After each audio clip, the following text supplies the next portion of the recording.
Good morning student. जैसा कि आपका सर्विस कनेक्शन में आपने देखा था, अंडरग्राउंड केबल का यूज हमने किया था अंडरग्राउंड सर्विस कनेक्शन के लिए। इसी प्रकार से हम लोग डिस्ट्रीब्यूशन लाइन में भी अंडरग्राउंड केबल का यूज करते हैं। आज मैं आपके लिए अंडरग्राउंड लाइन से संबंधित कुछ ऑब्जेक्टिव क्वेश्चन लेकर आया हूँ, जो मेरे ख्याल से एग्ज़ाम में आपके लिए काफ़ी मददगार होगा। तो आइए शुरू करते हैं आज का EMCQ। हमने यहाँ पर डाला है EDD first and second underground lines EMCQ। Number 1 question है, इनमें से क्या अंडरग्राउंड लाइन का पार्ट नहीं है? मतलब इनमें से क्या अंडरग्राउंड लाइन का पार्ट नहीं है? पोल, OH conductor, stay, all of these.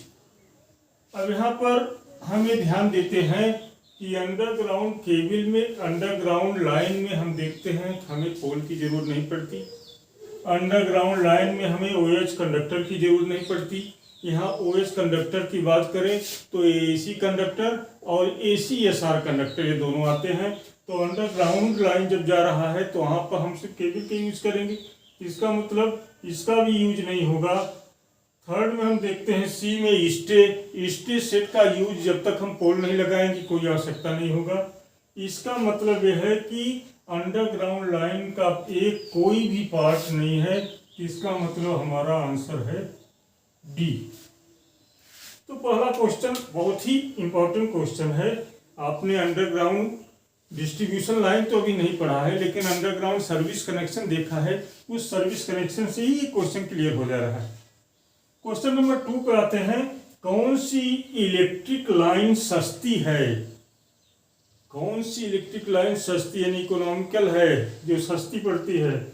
Overhead line, underground line, both A and B and none of these, इनमें से कोई नहीं।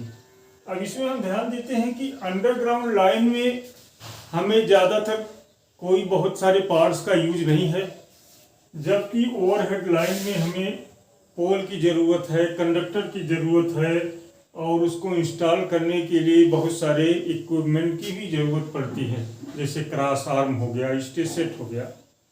जबकि अंडरग्राउंड लाइन में हमें केबल और केबल बॉक्स और छोटे मोटे चीज़ की आवश्यकता पड़ती है। यहाँ पर हम ये देखते हैं कि हमारे लिए सस्ता ओवरहेड लाइन ही पड़ता है, क्योंकि अंडरग्राउंड लाइन को इंस्टॉल करने के लिए सबसे बड़ी चीज़ ये है कि बहुत अच्छी जानकारी रखने वाला टेक्नीशियन होना चाहिए, इलेक्ट्रीशियन होना चाहिए। एक कास्ट उसका बढ़ गया। दूसरा चीज़ ये है कि इसमें जो केबल है, केबल चूँकि आर्मर्ड केबल होते हैं, उसका भी कास्ट ज़्यादा होता है। इसलिए हमारे लिए इकोनॉमिकल यानी सस्ता पड़ेगा ओवरहेड लाइन। नंबर 3 पे आते हैं। यहाँ दिया है 3.5 कोर, ये कोर है, 3.5 कोर केबल में कितने कंडक्टर होते हैं? आप सोचते होंगे कि 2 कोर केबल में 2 कंडक्टर होते हैं, सिंगल कोर केबल में 1 कंडक्टर होता है, तो 3 कोर केबल में 3 कंडक्टर होते हैं। तो 3.5 कोर में कितने कंडक्टर होने चाहिए या कितने कंडक्टर होते हैं? तो मैं आपको बता दूं कि 3.5 कोर केबल में कंडक्टर की संख्या ऑप्शन 1 2 3 4 दे रखा है, लेकिन कंडक्टर की संख्या 4 होती है। आप बोलोगे 3.5 है तो एक तो हाफ है, कोई केबल हाफ नहीं होता। आपको मैं बताना चाहता हूँ कि जो इसमें 3.5 है, 3 तो फेज के लिए होता है, और जो हाफ है, जिसको यहाँ पर हमने हाफ इंडिकेट किया है, वो न्यूट्रल के लिए होता है। उसकी साइज उस फेज कंडक्टर से कम होने के कारण उसको हम हाफ इंडिकेट करते हैं। इससे कंफर्म हो जाता है कि 3.5 कोर केबल में 4 वायर होते हैं, यानी कि 4 कंडक्टर होते हैं। तो आप यहाँ पर ऑप्शन नंबर D करेक्ट कर लीजिए। नेक्स्ट फोर्थ क्वेश्चन है, किसी भी केबल में कोर का क्या तात्पर्य है। जैसे कोई केबल है तो उसके कोर का क्या मतलब है। यहाँ पर ऑप्शन दिया है number of conductor, number of insulator, ध्यान से देखना है, both A and B and none of these. किसी भी केबल में जो कोर होता है, अभी इस क्वेश्चन से भी काफी आइडिया आपको मिल गया होगा, किसी भी केबल में जो कोर होता है वो नंबर ऑफ कंडक्टर शो करता है, नंबर ऑफ इंसुलेटर नहीं शो करता। इंसुलेटर तो उसका आवरण भाग है, ऊपरी भाग है, उसके अंदर जितने कंडक्टर होंगे उतने कोर का वो केबल कहा जाएगा। तो यहाँ पर आंसर हमारा ए है, number of conductor. Question number 5 में चलते हैं, केबल लग यूज किए जाते हैं। यहाँ पर आपको ध्यान देने की बात यह है कि सर्विस कनेक्शन में जब अंडरग्राउंड केबल कनेक्शन आप कर रहे थे तो केबल लग, केबल कंपाउंड, केबल ग्लैंड आदि आपने यूज किया था। यहाँ पर पूछ रहा है केबल कंपाउंड को भी पूछ सकता है और केबल ग्लैंड को भी पूछ सकता है कि कहाँ यूज होता है।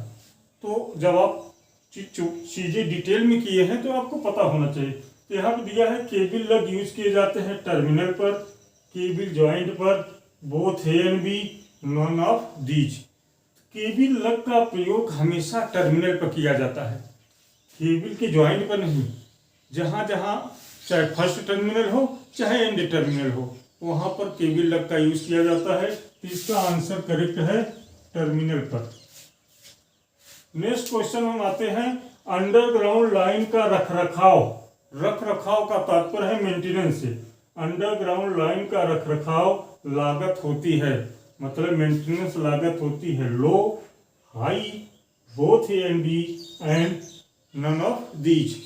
तो सीधी सी बात है कि जब अंडरग्राउंड केबल का इंस्टॉलेशन ही हाई होता है, हाई कॉस्ट का होता है, तो इसका रखरखाव भी हाई होगा। तो इसका ऑप्शन नंबर बी करेक्ट है।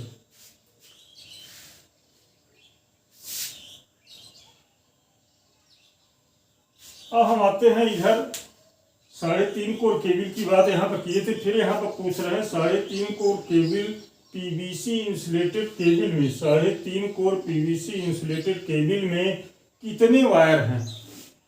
अब देखिए वायर तो आपने यहाँ बता दिया 4 हैं, चीजें सब क्लियर हैं, लेकिन टाइप्स वायर कैसे यूज हो रहे हैं यहाँ पर देखिए।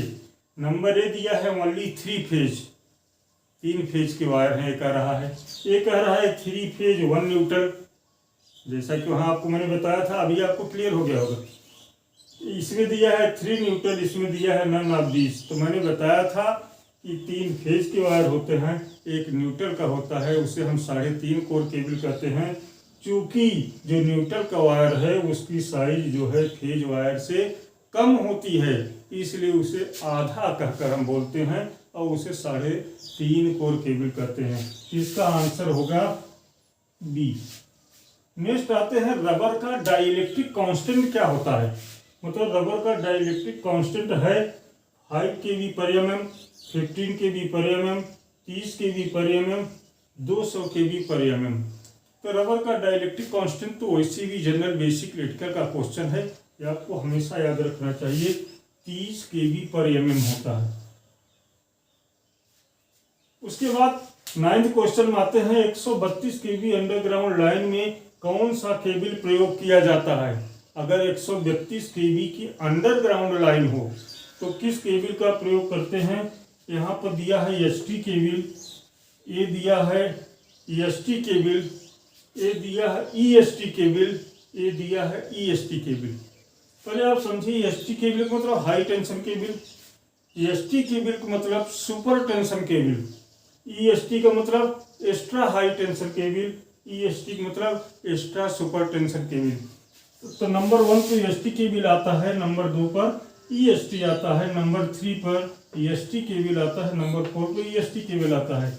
तो कभी भी 132 kV का अगर अंडरग्राउंड लाइन है तो उसके लिए एक्स्ट्रा सुपर टेंशन केबल का प्रयोग किया जाता है।